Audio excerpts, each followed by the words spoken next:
First division লিগটা শুরু করব ইনশাআল্লাহ 11ই ডিসেম্বর থেকে। কে মোহামেডানের যিনি ক্লাবের চেয়ারম্যান তার সাথে কথা হচ্ছে এবং তিনি আমাকে গ্রিন সিগন্যাল দিয়েছে। কারোর সাথে কারো ব্যক্তিগত সমস্যা থাকতে পারে, কিন্তু সেটা খেলাই কেন ইফেক্ট করবে? আজকে সবাইকে তো ইনভাইট করছিলেন, আসলে গতদিন আমরা নিউজে দেখছিলাম যে অনেকে আসবেন, আজকে শুনতেছে আসবেন। আসলে কি অবস্থা, মিটিংটা শেষ হলো এবং লিগের ব্যাপারে আপনার কি সিদ্ধান্ত নেই? আপনারা জানেন যে আমরা আজকে উইথ কোঅব এবং বাংলাদেশ ক্রিকেট বোর্ড একসাথে আমরা আমন্ত্রণ জানিয়েছিলাম বাংলাদেশের ঢাকা যাতে ক্লাব ক্রিকেটের যতগুলো ক্লাব আছে সবাইকে, এবং বেশ কিছু ক্লাব আজকে আসেনি।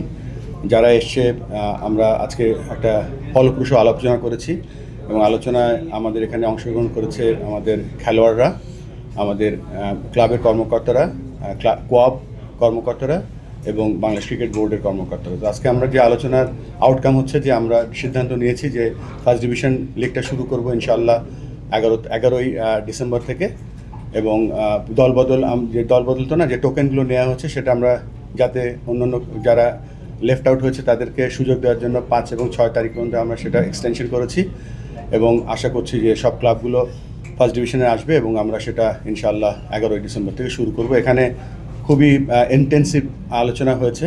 আমরা ধন্যবাদ জানাই কোঅবের প্রেসিডেন্ট মিথুন আলীকে এবং বাংলাদেশ ক্রিকেট বোর্ডের যারা কর্মকর্তা ছিলেন এবং ক্লাব কর্মকর্তারা ছিলেন। এখানে অত্যন্ত আমি বলবো যে প্রসপেক্টিভ শুধু না, একটা ভালো আলোচনা হয়েছে, যার মাধ্যমে আমরা হয়তো এই বছরের যে ক্রিকেট সিজন আছে সেটা মাঠে গড়াতে যাচ্ছে 11ই ডিসেম্বর থেকে। এটা কি 12 দল নিয়ে হবে নাকি আপনারা কি পদ্ধতিতে হবে? আচ্ছা, with the permission of the president, আমাদের আসলে 12 দল বলছি আমরা, আসলে এখন এক্স্যাক্টলি জানি না আমরা কয়টা টিম হবে। 12টা টিম ওরা অ্যাক্টিভলি টোকেন ট্রান্সফার করেছে, আরও 3-4টা টিম টোকেন তুলে আর জমা দেয়নি। সো আমরা এক্স্যাক্টলি জানি না কি হবে। আমরা আশা করছি ম্যাক্সিমাম পার্টিসিপেশন, তারপরে আসলে ওই 5-6 তারিখ পরে বুঝে যাবে এক্স্যাক্টলি কয়টা টিম হয়েছে। যদি বাইলজের কথা বলি, যে টিমগুলো শেষ পর্যন্ত অংশগ্রহণ করবে না তারা রেলিগেটেড হয়ে যাবে, সেক্ষেত্রে আসলে ওই টিমগুলো যে ক্লাবগুলো হবে না তাদের ব্যাপারে আপনাদের সিদ্ধান্ত? বাইলজে যাই আছে তাই। এর ভিতরে কি আপনারা আবার কমিউনিকেশন করবেন কিনা আপনাদের? হ্যাঁ, আমরা কমিউনিকেশন কন্টিনিউ করব উইথ দ্য হেল্প অফ কোঅব।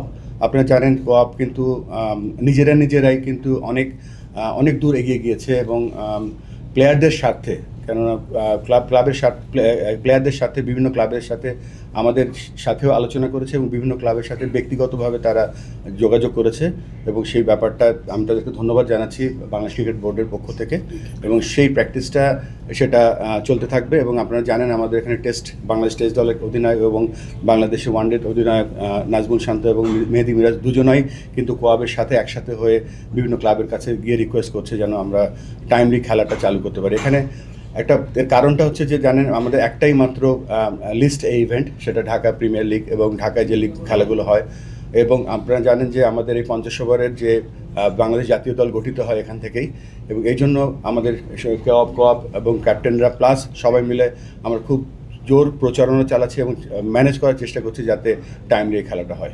বলবো আপনারা কতটা হোপফুল, মানে ফার্স্ট ডিভিশনের পরে সময় তো খুব কম, মানে বাকি লিগগুলোর জন্য আপনারা কতটা হোপফুল যে এবার এই বছরের ক্যালেন্ডারটা শেষ করতে পারবেন? বা তাদের তো নিচের দিকে তো বিরোধীদের আরো বেশি ক্লাব, সেক্ষেত্রে আপনারা কি ভাবনা পরিকল্পনা? আমরা আমাদের মতো চেষ্টা করে যাব, ক্রিকেট তো চলতে হবে। আর এই প্রসঙ্গে আরেকটা কথা, সেটা হচ্ছে আপনি দীর্ঘদিন মোহামেডানে খেলছেন, আবাহনীতে খেলছে, আসলে যারা বাইরে আছে এই দুইটা ক্লাবই মূলত তাদের ঘিরেই আসলে ইয়েটা হচ্ছে, আপনারা কি নিজেদের পার্সোনাল ইয়েটা কাজে লাগাইছেন কিনা যে তাদেরকে আনা যায় কিনা? ফারুক ভাই চেষ্টা করছে, আবাহনীর সাথে কথা হয়েছে, এছাড়া এই ফার্স্ট ডিভিশনের টিমদের সাথে কথা হয়েছে। আপনারা জানেন যে অসুস্থ হয়ে গেছিলাম এই মাসেই, মানে ফার্স্ট উইকে শেষের দিকে। সো তার আগ পর্যন্ত ব্যক্তিগত ক্যাপাসিটিতে বেশ কিছু টিমের সাথে যোগাযোগ করেছি। আর আপনি ঠিকই বলেছেন, আই এম শিওর আমাদের বোর্ড প্রেসিডেন্ট মোহামেডানের ক্যাপ্টেন্সি করেছে, মোহামেডান খেলেছে, তার ক্যাপাসিটিতে সে চেষ্টা করছে, আমরা সবাই চেষ্টা করছি। আসলে একটা জিনিস আমরা মাথায় রাখতে হবে যে খেলা তো হতে হবে, সিচুয়েশন কি হবে আজকে কালকে পরশু আমরা কিন্তু কেউ ফিউচার দেখতে পারি না। খেলা মাঠে না গড়ালে 3 মাস পরে কী সিচুয়েশন হবে কেউ কিছু জানি না, কিন্তু এই 3টা মাস কিন্তু আমার থেকে চলে গেল। সো প্লেয়ারদের স্বার্থের জন্য বাংলাদেশ ক্রিকেটের স্বার্থে খেলাটা হওয়াটা খুবই জরুরি এবং আমি আশাবাদী এই খেলাটা খেলবো আমরা, খেলা হবে, তারপরে সিচুয়েশন আগামীতে কী হবে আগামী বলতে পারবে, বাট আমরা সময়টা যে নষ্ট করতে না চাই এবং অলরেডি প্রেসিডেন্ট উল্লেখ করেছেন যে টাইম ফ্রেম আপনাদের জানিয়ে দিয়েছে। আমি একটু এক্সটেন্ড করি এখানে যে আমার একটু মোহামেডানের সাথে সম্পর্ক ভালো ছিল, কেননা আমি বহু বছর খেলেছি সেখানে। সেই অধিকার নিয়ে আজকে মোহামেডানের যিনি ক্লাবের চেয়ারম্যান তার সাথে কথা হয়েছে এবং তিনি আমাকে গ্রিন সিগন্যাল দিয়েছে। ভাইয়া, যে 8টা টিম রয়েছে যারা খেলতে আগ্রহী না বা এখন আপনারা অনিশ্চিত, যদি শেষ পর্যন্ত নাই হলো, বারবার তো পিছাচ্ছে, তো 100-150 ক্রিকেটার রয়েছেন, তাদের যে ক্ষতি সেটা আপনারা কিভাবে সামাল দেবেন?